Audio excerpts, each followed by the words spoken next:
guys? Welcome, guys. It's the Game 6 podcast. Carson and Elijah. We're out here. We're back again. We're back. We're back. And it's tough. Yeah, it's tough. It's tough. We just tried every morning. Okay, well, there's that. Not really. Yeah, I did. This is Yeah, we've had a couple good developments during this week. Not a whole bunch, but enough to bring an episode to you guys, because that's what we do here at the Game 6 podcast. This song that you're hearing is an unfinished and unreleased song that I'll be releasing at some point. Maybe I'll just sell the beat, I don't even know. Yeah. But I know we're a little bit late coming to you guys, it's my fault. And we might as well go ahead and get to it. Yeah.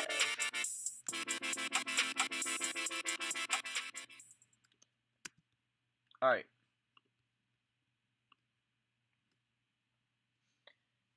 Hello and welcome to the Game 6 podcast, the podcast where we talk about Tennessee and American sports. It is Elijah. And it's Carson. And we are back. It's the Give 'em 6 podcast. And we're here after the BYU game. BYU versus Tennessee. Tennessee versus BYU. And it is a loss for Tennessee, a win for BYU. Not as expected by many. Most predicted it as a win, especially as a bounce back after Georgia State, which was also a loss, opener game of the season, towards some pedestrian team. So yeah, Carson, what are your opening thoughts on this game? Man, it's just so tough, man. It is. It's tough. It is so tough. It's something that you really can't even wrap your mind around, to think that we lost to two non-Power 5 teams. And I want to let you guys know real quick about Georgia State. They about lost to Furman University. Yeah. They were down by 27 to Furman. Georgia State, the team that we lost to, and they handed it to us. I hate it. BYU, I'm going to admit, BYU's got a good football team. Almost beat Utah, the number 15 team in the nation. But it was unacceptable. I mean, you got to be honest. They lost the last 9 games. I mean, there was no reason for us not to make it 10. Fans are so loyal. It seems like even after the Georgia State game, we were packed house. We were packed house in a 7 o'clock night game. We were packed. And we can't even win. And it's so disappointing. There will be nobody at this Chattanooga game, Elijah. I don't. You know, unless you're literal, there will be people there. But it's not going to be, packed. It's not going to be a lot of people, because why should there be? Well, here's the thing. There's going to be people, but it's going to be silent. No one's going to really care, to cheer. I've got friends who are going. They've got season tickets, exactly. They bought it, so they're going to use it up and go. There's no excuse. This is another game. There's no excuse to lose it. However, I'm going to predict it as a loss, just because, There's nothing I've seen that can make... There's nothing I've seen that can make me think it's going to be a win. Right? Here's the thing. The defense played good. Not great, but they played good. I mean, we really didn't give up much plays. It's a step up from last game. It's a step up from last game. Yes, definite. That's a definite step up. Good point. It's a step up from last game, and it's a defense that looks like it can compete with a Mississippi State, a South Carolina team. Those two teams, like Kentucky, Vanderbilt, those 4 teams are not very good offensive teams. South Carolina, by the way, Jake Bentley's injured, so their other quarterback looked pretty good, but they did play nobody team. I think it was Coastal Carolina, or it might have been Charleston. I don't remember who they played. They won 56-7. But back to the BYU game, our defense played good. Our wide receivers are so stacked. I mean, we have Marquez Callaway, Jawan Jennings, Josh Palmer. We're massive. We're good. we have one of the best cores in the SEC. Even Our though we're recruiting class for this year was really good. Next year's really good, and but it this was year was like next year, prime. Like what we're and wasting a year.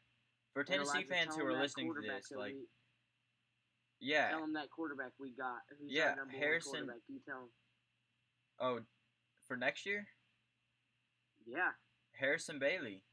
Guys, here's the yes, thing. Harrison Bailey. At this point, we've lost 2 games that were crucial to win in order to go to a bowl game. I don't think we're going to a bowl game. I think we're going to do yeah. crap this season, and then we might have 1 or 2 breakout wins. But then next season, I guess that's going to have to be our big breakout season.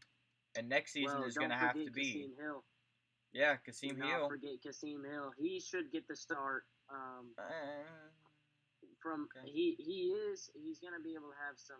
It'll be between him and Harrison Bailey because I'm definitely I'm telling you saying something. I'm saying Harrison Bailey, man. If That if dude he is if we go with insane. Jarrett Garantano, Insane. if Jarrett Garantano goes next year and he's even in the quarterback race, I ain't watching.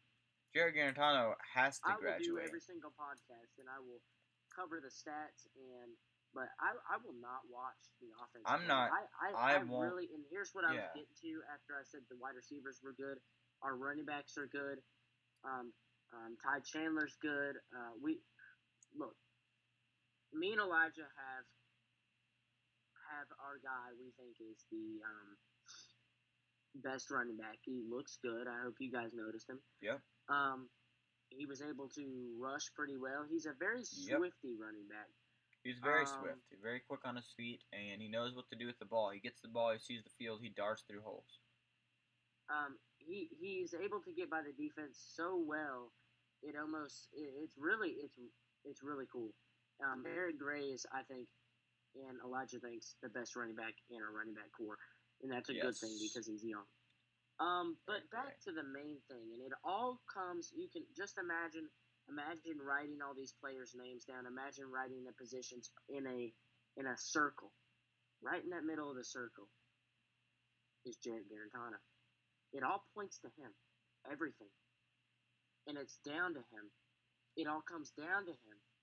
Our offensive line is able to hold the defensive line's not up. That we are actually our offensive line's doing okay for once. Yeah, our offensive line is good. He can't hide behind the cover of our offensive line being bad anymore. Mm-hmm. It's absolutely his fault. I don't want to be that guy, but I'm going to be that guy real quick. I could throw a screen pass better than Jarrett Garantano can. He can't hit a screen to the left or right of him to save his life.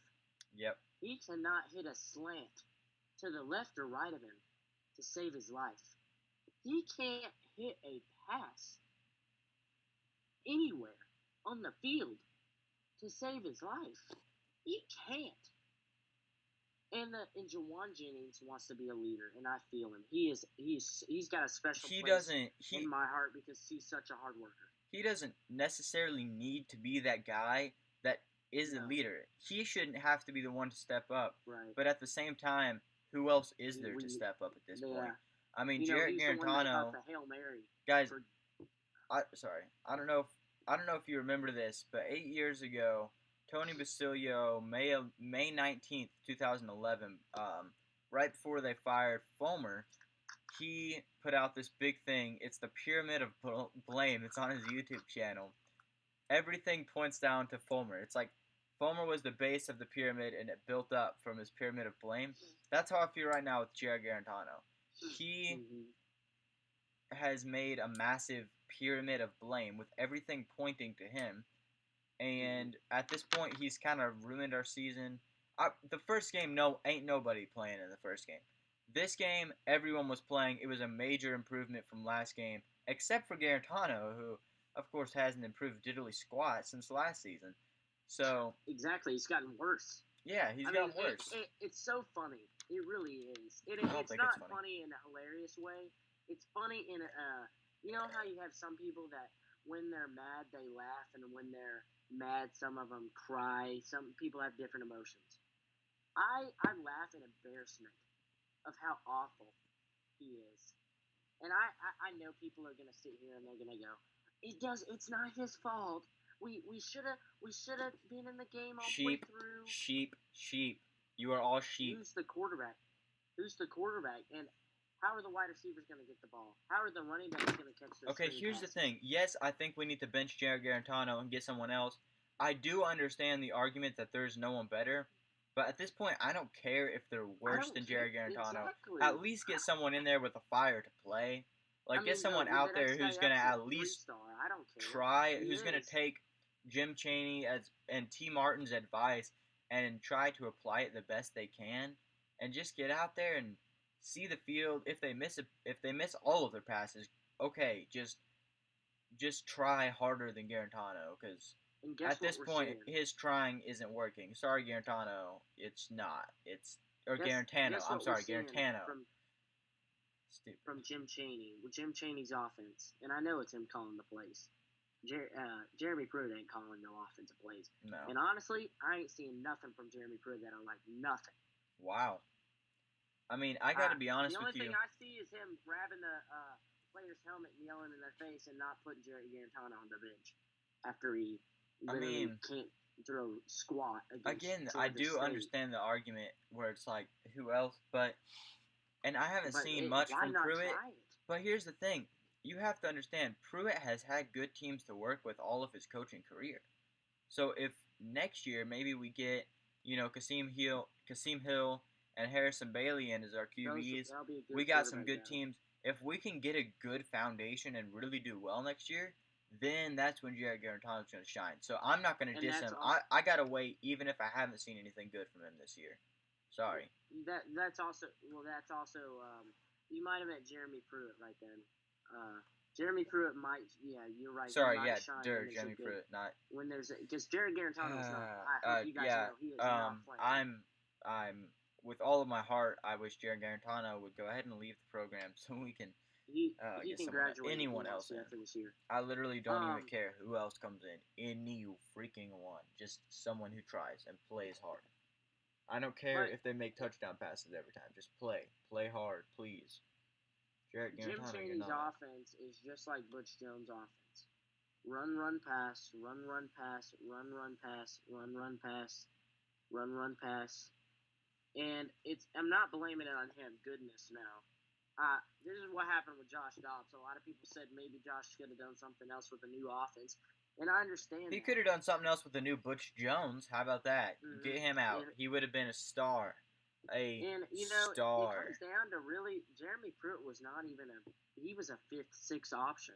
And we made him seem like he was the best thing since sliced bread. Like, he just came out of it. A lot of people need to know that this was not a huge steal. This is a defensive coordinator at Alabama. We've seen a lot of offensive defense coordinators from Alabama. That means something, but Nick Saban just athletic director hires him. Nick Saban doesn't have, all right, I don't want him. Athletic director says, all right, we're hiring this guy as the defense coordinator. And Nick Saban's had 3 of each position in the past five something years, just change constantly. But I've seen the offense, and I don't really like the offense, but we were playing BYU. We shouldn't have had a problem. Now, like I said, Jared Garantano can leave.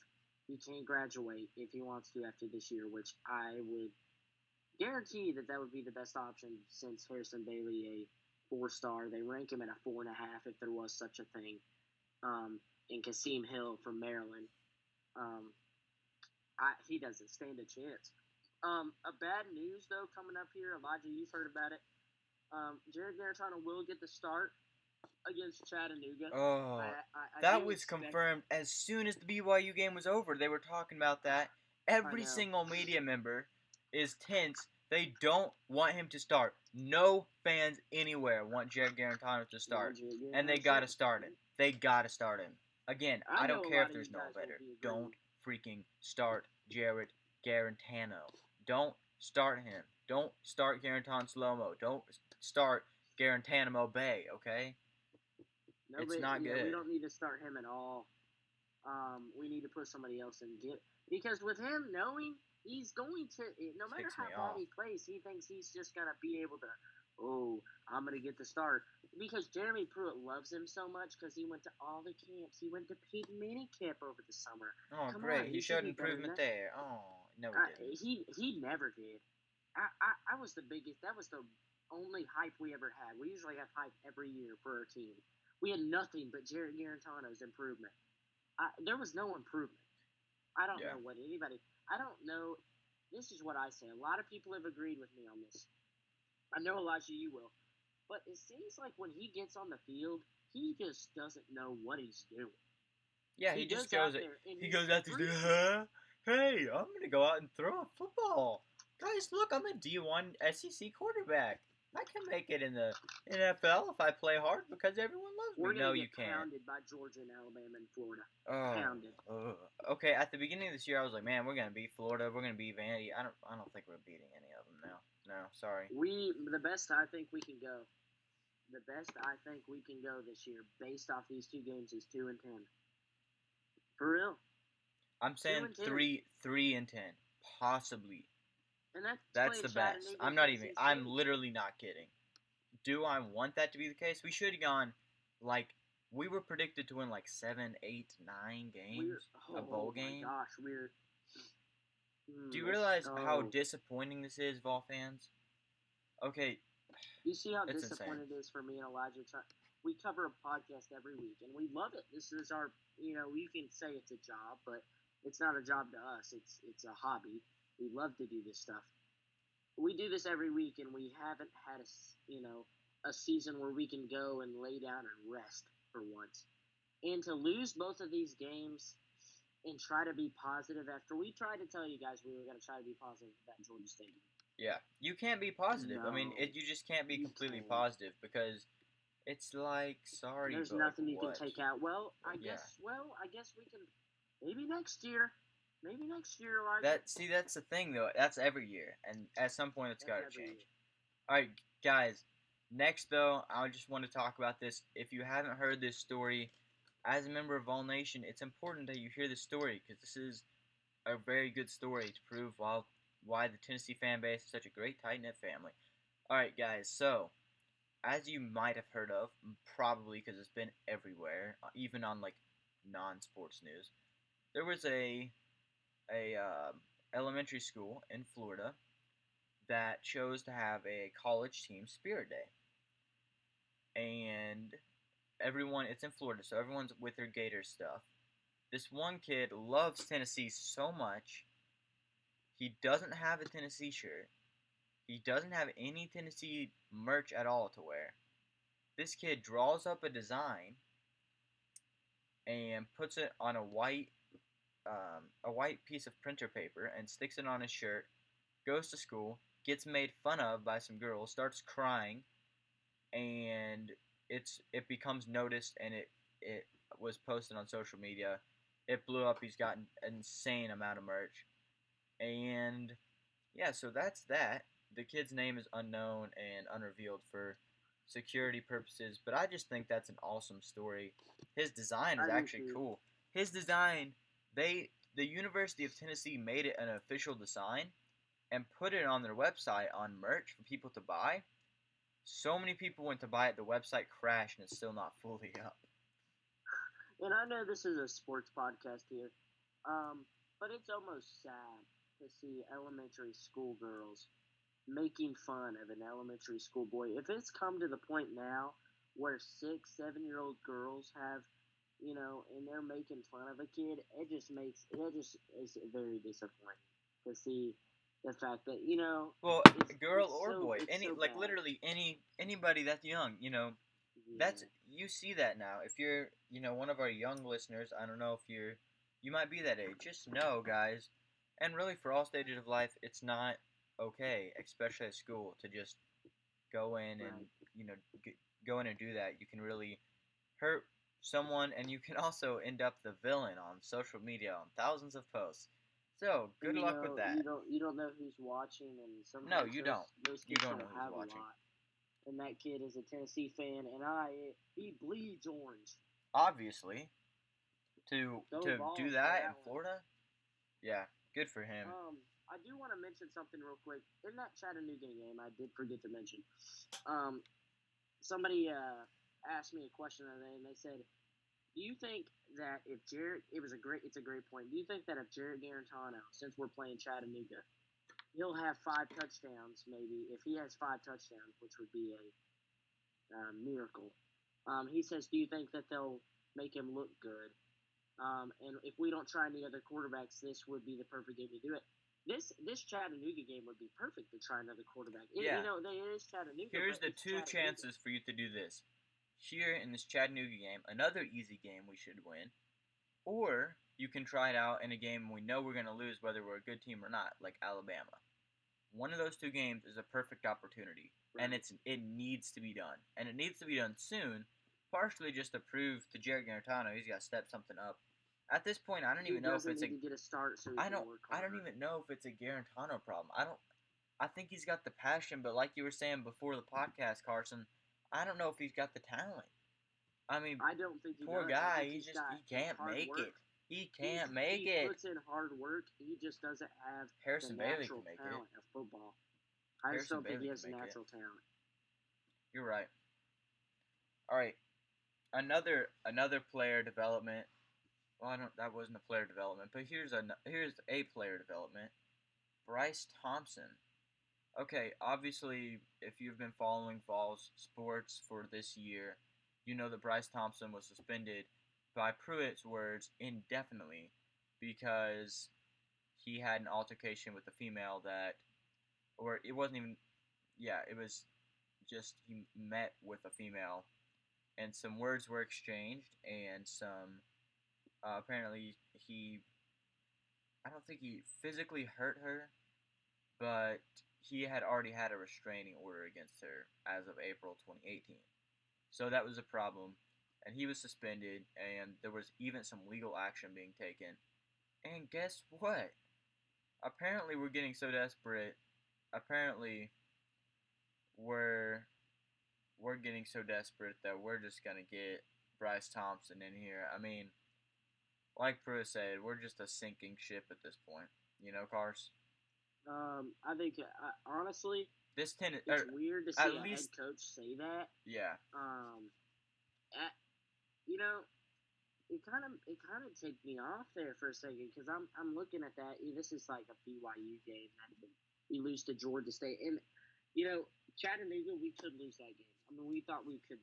These BYU and Georgia State game were definite, but Jeremy Pruitt to say that Tennessee's a Titanic, that seems like something a fan of Florida or Alabama you shouldn't say that. Pruitt's not an extremely well-spoken guy, and it shows. It's okay. He's not. But it's just like, dude, you can't say that, man. Blowed up. I mean, it was blew up, but it wasn't blown up on a negative. You could say maybe a better wording of at least that is maybe at least saying this season is a sinking ship. Like Tennessee as a whole is a Titanic. And we're sinking. Well, you know what? I think keep me as a head coach because Tennessee's a sinking ship and I'm the captain. Golly. If we lose to Chattanooga, he's gone. He's getting so much flack. I want to give him a chance, but he's going to get way too much flack after that. So, Pruitt, don't say that. Can't say that, bro. He'll be gone if we lose to Chattanooga. That'd be the worst loss in SEC history if we lost to Chattanooga. I mean, it's like, who else do you turn to? We've been talking about some other people on social media. Who said? I want to make people know that nobody, if you're a head coach, you don't say that. No, you don't. Never. I can't believe people didn't react. I don't know. I didn't listen to the whole thing or the whole sentence before or after that, so I don't know if he said anything else. But to say your own team that you coach and you're a head coach of is the Titanic, well, you know what? I'm sorry, it's the dumbest thing. You can't say that because here's the thing. You have an image to protect as a head coach, whether it's good or bad. You protect your team's image at least for that season. If that season is a sinking ship, okay. Let's focus on next season, focus on getting our players ready. Just get in some reps, try out things, I guess. I mean, obviously if this season is a bust, we're not going anywhere.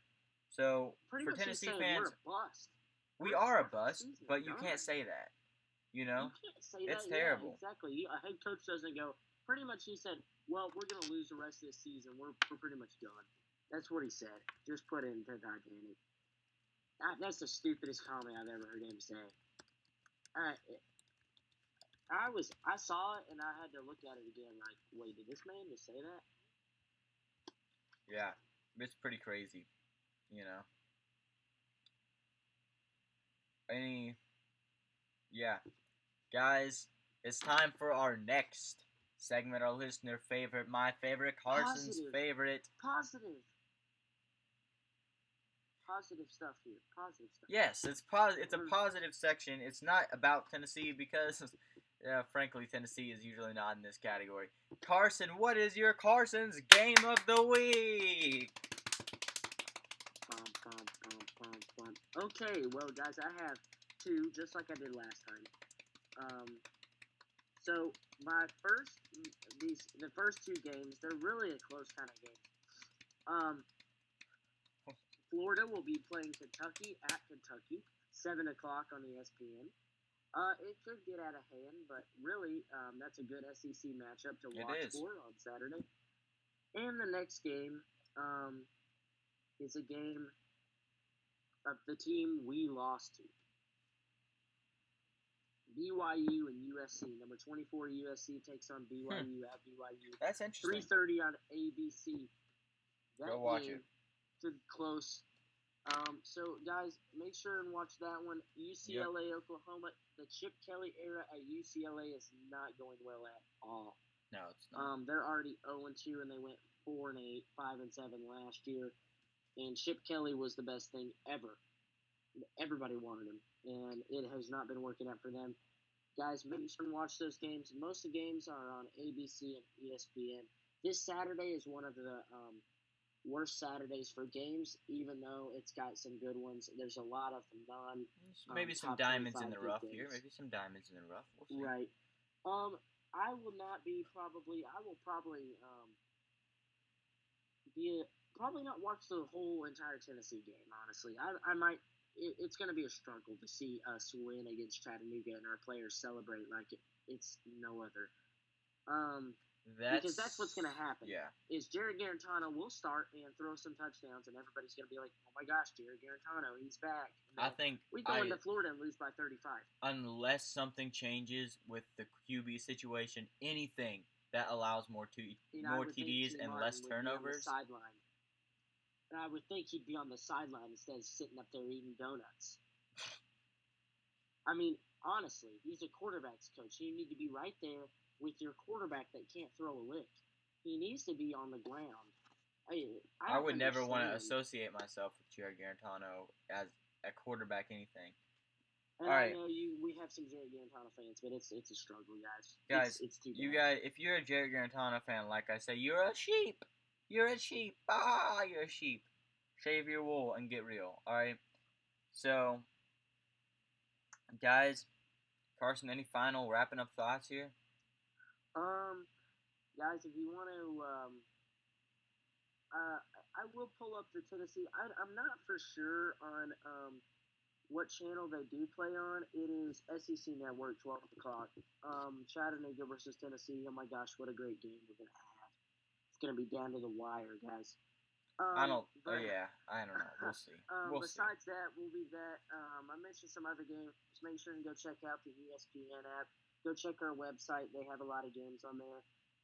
Guys, I understand that you might not like this episode because it is very, how do you put it? Literal. I am not sugarcoating anything. Yeah, it's literal and opinionated. This is the worst season. This is the worst season Tennessee's ever had. Ever. Yeah. And it's something you can ever. It's something you can't sugarcoat. I mean, we gotta step it up, guys. This is an embarrassment to the program and the SEC. We were voted the worst SEC team. SEC, not just East. SEC team. I'm surprised we weren't rated worst D1 team. And thanks to you guys, if you're listening and you went to that BYU game, creds to you for going to the game. For real. I mean, you went to the game, had to go at 7 o'clock, and were there to see us lose. And if you're going to be there at Chattanooga, and you're planning to, give your all, dang. I mean, I'm telling you guys, we are true Tennessee fans, but there's things that I understand if you you're guys not have gonna watch, like, differences on. if if you're one of those people who aren't gonna watch Tennessee for the rest of the season, to be honest, you have a reason this year.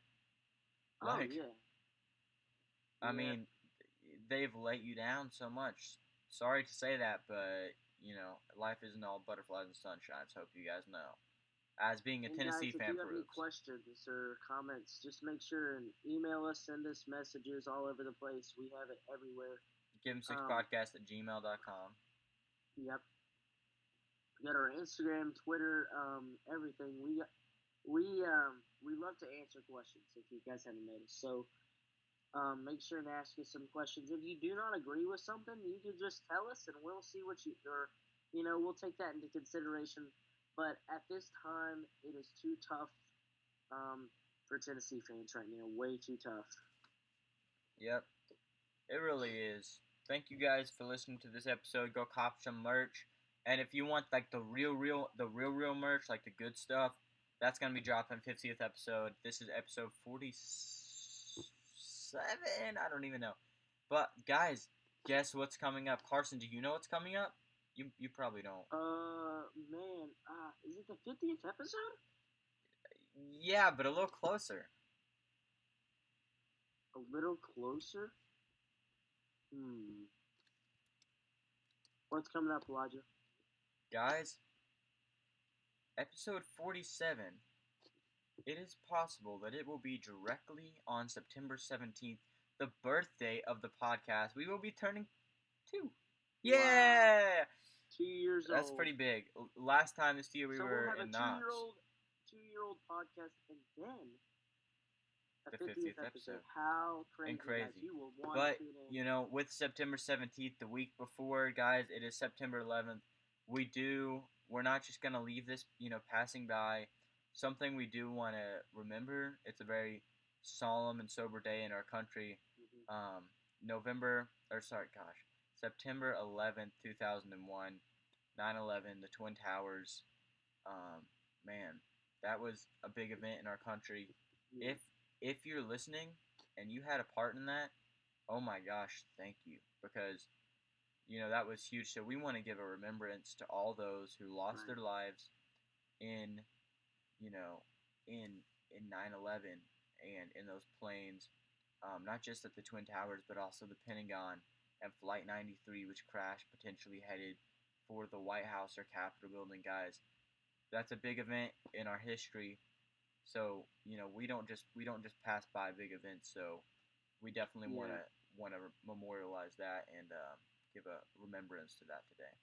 Yeah. In all seriousness, guys, we really do. Just like Elijah said, want to thank anybody that was involved in that.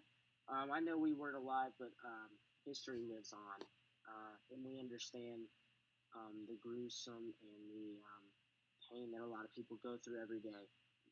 Just remember that. So, if you guys are listening to this, maybe, not even on September 11th. We did record this September 11th, so Yeah. we just wanted to remind you guys Most that of it's you a will be very listening to touching this thing to after that, people. but yes, Right. this right now it is September 11th. It is 8:05 and 33 seconds Central or Eastern, and it is 9:05 and 33 seconds Central Daylight Time.